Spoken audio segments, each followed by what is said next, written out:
Hi there.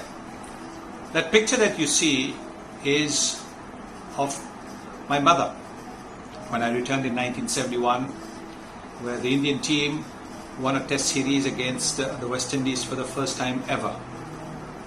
And that expression on her face is one obviously of joy, also a little bit of bewilderment that is it really my son who has come back from the West Indies?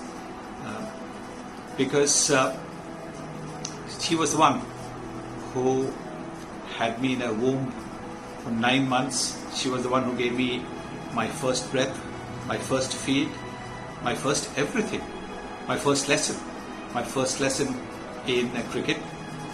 I must have been maybe about 3 or 4 years old, and we were playing in the small balcony of our house in Bhagirathi buildings, and she was just tossing a plastic ball at me, and I had a plastic bat with me, and like kids who are of that age, I just played a T20 shot. I mean, tell me at that age, which kid plays a proper forward defensive shot? Whether you give them a racket, whether you give them a bat, they're only going to swing at the ball, and that's exactly what I did. But what had happened while I was doing that is that one of the shots went and hit her on the nose, and she started bleeding. The distance would have been less than 10 feet, maybe less than 10 to 15 feet, and she started bleeding. So I was scared. I ran and I hugged her, and that's where I got my first lesson. She said to me that if you want to grow up and become a cricketer, you must learn to bear the pain. So go back and start batting again. Don't forget that her elder brother, Madhav Mantri, played 4 test matches for India. So she knew a little bit about cricket because she used to make breakfast for him. She used to wait for him when he came back, etc., from a game, ironing his clothes, etc. She and her other sisters as well. So she knew a thing or two about international cricketers, test cricketers. And so maybe I think that little thing was just a little bit of a surprise that her little baby had gone to the West Indies and had been part of a successful Indian team. She's going to be 96 on 15th August, our Independence Day. She's not in the greatest of health, but she's a fighter.